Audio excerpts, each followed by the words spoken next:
Salut, je suis Colin, un expert produit chez Lucid. Aujourd'hui, vous allez maîtriser les bases de Lucidchart en moins de 5 minutes.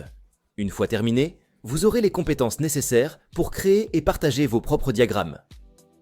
Tout d'abord, allez sur lucidchart.com et créez un compte gratuit, ou connectez-vous si vous en avez déjà un. À partir de votre page d'accueil, vous pouvez visualiser et organiser des documents, créer et gérer des dossiers, et importer des fichiers d'autres applications comme Visio et OmniGraffle. Si l'idée de commencer à partir de zéro vous angoisse, nous proposons également une variété de modèles pour vous inspirer. Mais pour l'instant, lançons-nous et créons un document vierge ici. Prenons un exemple concret pour la création de notre document.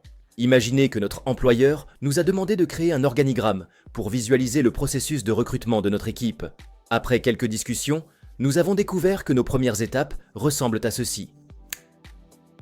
Maintenant que nous avons identifié quelques étapes du processus, donnons leur vie dans Lucidchart.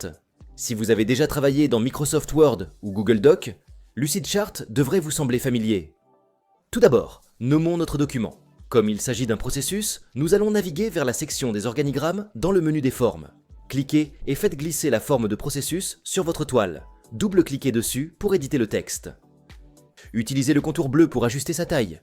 Pour créer une ligne, survolez la forme de processus et faites glisser le nœud rouge loin de celle-ci. Relâchez. Vous verrez le menu des formes de diagramme de flux. Comme notre prochaine étape implique une décision, sélectionnons le losange de décision. Double-cliquez et ajoutez la question. Critères remplis. Créez une nouvelle ligne à partir du losange et ajoutez une autre forme de processus. Attribuez-lui l'étiquette. Organisez le premier entretien. La ligne indique « Oui ».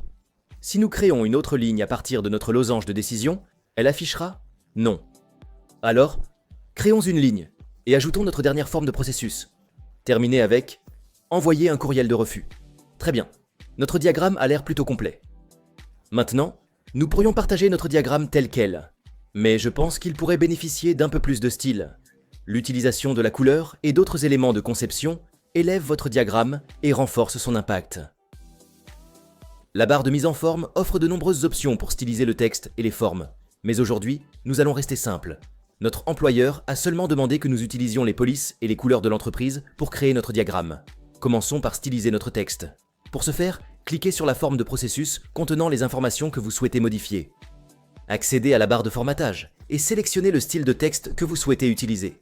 Modifiez la couleur de la forme du processus en cliquant ici. Ce sont juste deux façons simples d'améliorer rapidement votre diagramme. Avec la variété d'autres options de style que Lucidchart propose, vous pouvez vous assurer que votre diagramme transmet toujours son message efficacement. Super, je pense que nous sommes prêts à demander des retours à nos collègues. Laissez-moi vous montrer comment inviter d'autres personnes à votre document. Cliquez sur le bouton de partage, puis sélectionnez Lien. Activez le bouton, sélectionnez qui a accès au document, quels sont leurs droits, et ajoutez toute exigence de sécurité supplémentaire. Cliquez sur Copier le lien lorsque vous êtes prêt à partager et collez vos invitations où vous le souhaitez. Vous êtes maintenant prêt à créer, personnaliser et partager un document de base dans Lucidchart. Si vous voulez en savoir plus ou avez besoin d'aide supplémentaire, assurez-vous de regarder nos vidéos et de consulter nos autres ressources. Merci d'avoir regardé et à bientôt.